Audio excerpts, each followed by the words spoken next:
Welcome back to Glitchy People Change the World. We have a new session and we have a new module. Today we're talking about accepting ambiguity. Ambiguous basically means unclear, if we simplify the language.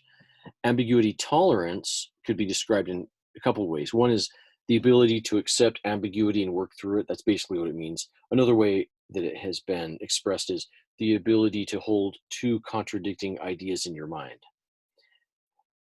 Things are usually pretty cloudy. In life, we often encounter confusing or unclear situations. Do you view unclear situations as a threat or as an opportunity?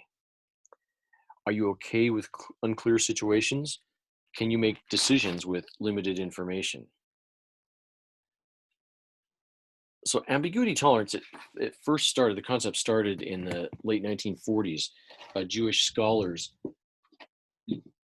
started studying intolerance and the Nazi personality because apparently Nazis are not tolerant, which you may have already known that, but according to this research, it goes back to an intolerance of ambiguity. Morris Stein, a few years later, included ambiguity tolerance on his list of creative personality traits. Here's the situation is that business schools teach professionals to better collect and understand data. Unfortunately, the world is changing. Sometimes data is scarce because the world is more ambiguous. And in the scarcity, even if you do have a lot of data, your idea is no longer original. So if something is completely understandable, it has less room for creativity. So basically, we need to become more comfortable with ambiguity because we have less data and we need to be able to work and create with less data if we really want to be creative. Ambiguity really is the new normal.